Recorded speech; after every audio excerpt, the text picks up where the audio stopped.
নফসের ব্যাধি লোভ। আসসালামু আলাইকুম রহমতুল্লাহ। নফসের আরেকটি ব্যাধি হচ্ছে লোভ। লোভ মানুষকে একদম অধপতনের অতল গহ্বরে নিমজ্জিত করে। একজন লোভী মানুষ কখনো সুখী হতে পারে না। সুখের সমস্ত দ্বার লোভ নামক ব্যাধি পরিপূর্ণভাবে রুদ্ধ করে দেয়। তার জীবন থেকে সুখ কেড়ে নেয়। শুধু তাই নয়, আল্লাহ তাআলা যে সকল নিয়ামত তাকে দান করেছেন তার শুকরিয়া তো কখনো আদায় করেই না। উল্টো আল্লাহ তাআলা তাকে যা দান করেছেন তার চেয়ে বেশি কিছু আকাঙ্ক্ষা করে। এমনকি যদি সেটা পূর্ণ হয়ে যায় তখন সে আবার নতুন করে ভিন্ন কিছু চাইতে থাকে। উদাহরণস্বরূপ, একজন ব্যক্তি পায়ে হেঁটে দৈনিক তার কর্মস্থলে যায়। যাওয়ার পথে তার দৃষ্টিগোচর হয় অনেকেই সাইকেল ব্যবহার করে তার কর্মস্থলে যাচ্ছে। যখন সে এটা দেখে তখন মনে মনে সাইকেল আকাঙ্ক্ষা করতে থাকে, বলতে থাকে অবশ্যই আমার একটা সাইকেল চাই। এটা পাওয়ার জন্য যা কিছু করতে হয় আমি তাই করব। এখান থেকেই তার লোভের যাত্রা শুরু। সে পায়ে হেঁটে তার কর্মস্থলে যেতে পারে, এটাই তো অনেক কিছু। এরকম অনেক মানুষ রয়েছে যারা হাঁটতে পারে না, যাদের পা নেই। এদিকে আল্লাহ তাআলা তাকে পা দিয়েছেন, সেই পায়ে হেঁটে হেঁটে তার গন্তব্যস্থলে যেতে পারছে। এতদ সত্ত্বেও তার রবের শুকরিয়া জ্ঞাপন না করে আরও বড় কিছু আকাঙ্ক্ষা করে বসল। সাইকেল কেনার জন্য যা যা করা লাগে সে তাই করল। যখন সে সাইকেল কিনল তখন সে বাইক দেখে সেটার দিকে মনোনিবেশ করল। এবার সে মনে মনে প্রতিজ্ঞাবদ্ধ হলো এবার সাইকেল রেখে বাইকে করে কর্মস্থলে যাবে। অতঃপর সে বাইকও ক্রয় করে। এভাবে দিন দিন তার লোভের মাত্রা বাড়তেই থাকে। একটার পর একটা চাইতেই থাকে। যা পেয়েছে তাতে সন্তুষ্ট থাকতে পারে না, যা আছে তার কখনো শুকরিয়া আদায় করে না। লোভ করতে করতে এক পর্যায়ে তার আকাঙ্ক্ষা তার সাধ্যের বাইরে চলে যায়। তার আকাঙ্ক্ষা আকাশচুম্বী, কিন্তু তার সামর্থ্য শেকলবন্দি। এমত অবস্থায় যখন সে তার সামর্থ্য দ্বারা তার আকাঙ্ক্ষা পূরণ করতে পারে না তখন সে অসামাজিক কাজে আত্মনিয়োগ করে।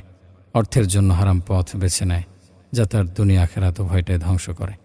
এভাবেই চলতে থাকে জীবন, চলতে থাকে তার লোভের চক্র। লোভ যখন মাত্রাতিরিক্ত হয়ে যায় তখন এই লোভের চক্র থেকে বের হয়ে আসা তার পক্ষে দুষ্কর হয়ে যায়। ফলে মৃত্যুশয্যায় শুয়ে থেকেও সে আকাঙ্ক্ষা করে আমার মৃত্যুটা যেন জাঁকজমকপূর্ণ হয়, মৃত্যুর সংবাদে যেন মানুষের ঢল নেমে আসে, জানাজা যেন লাখো মানুষের উপস্থিতিতে সম্পন্ন হয়। লোভী ব্যক্তি ধন সম্পদ অর্জন করে ক্রয় করে নফসের কষ্ট, ব্যস্ত অন্তর পরকালের শক্ত হিসাব।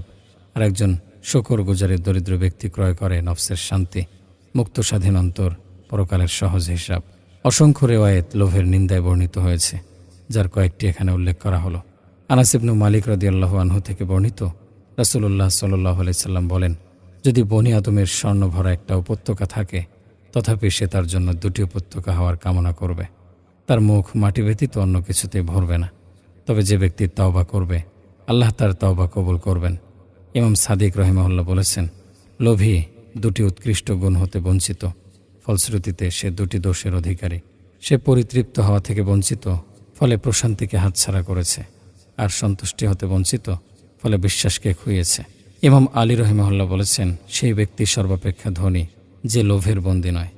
ইমাম সাদিক রহিমাহুল্লাহ বলেছেন, আমিরুল মুমিনিন বলতেন যে, হে আদমের সন্তানেরা, যদি তুমি দুনিয়া হতে পরিমাণ মতো চাও তাহলে সেটাই তোমার জন্য যথেষ্ট, কিন্তু যদি পরিমাণের চেয়ে বেশি চাও সমস্ত দুনিয়াও তোমার জন্য যথেষ্ট নয়।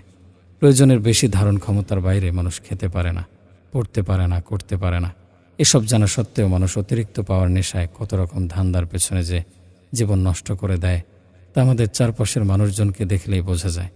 লোভ লালসা হচ্ছে মানুষের হীনতম বৈশিষ্ট্যের একটি।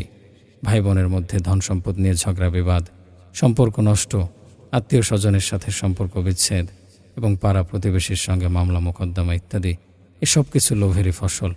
কিছু পাপ আছে যা শুধুই মৌলিক পাপ, আর লোভ, হিংসা, অহংকার এমন ধরনের পাপ যারও বহু পাপের জন্ম।